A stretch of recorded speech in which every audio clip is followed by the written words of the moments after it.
Thank you, Mr. Chairman, and thank you both for being here today.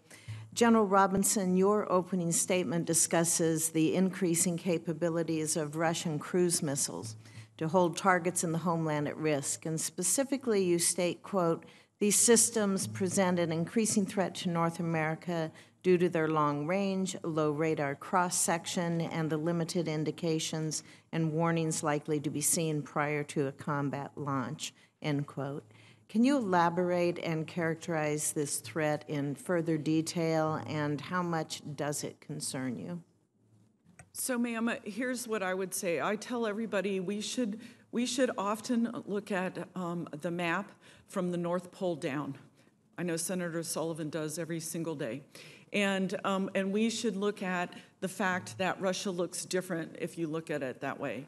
And then every single day, I would tell you, I get an operations and intelligence briefing that talks to me about where bombers are, where submarines are, and what they're doing and what their activity is. And I pay attention to that every single day.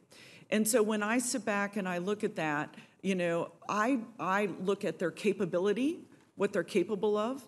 I look at their capacity as they continue to train both their bomber pilots and their submarine pilots.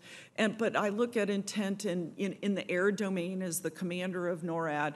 I know from an intent perspective, their intentions, I don't see that. But that doesn't mean from a strategic long-term perspective, as we talked about in the National Defense Strategy, what Russia is out there doing. But I have to tell you, so one of the things that we're doing is a Northern Approaches surveillance analysis of alternatives with Canada to understand what's coming across the Northern Approaches, both Canada and Alaska, because I look across the entire part as the commander of NORAD. And what I've said to everybody is I want to be able to detect, ID, track, and engage if necessary at ranges to defend our homeland.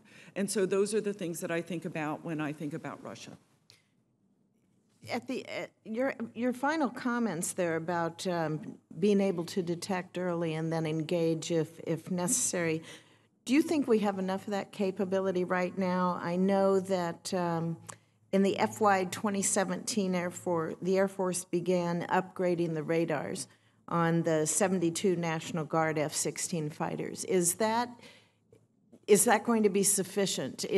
Because isn't that really our last line of defense at that point? Yes, so ma'am, what I would say is that's part of our Homeland Defense Design Phase 1 and Phase 2. It allows us to use our fighters and tactics, techniques, and procedures to move out further than we were able to before, so we appreciate the committee's support on that.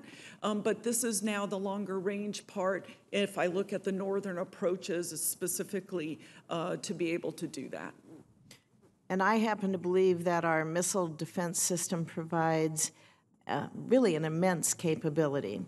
And the expansion of that system is going to help us to continue to defend the homeland as this threat increases. Yet over the weekend, General, we saw the New York Times editorial board publish a column titled "The Dangerous Illusion of Missile Defense." And in it, they described our homeland defense system as riddled with flaws and repeated what I consider an old, tired claim that tests were not conducted under realistic conditions. So to be clear, do you have confidence in the ability of the GMD system to defend the United States from a North Korean ballistic missile attack today? Ma'am, I'm 100% confident in my ability to defend the United States of America.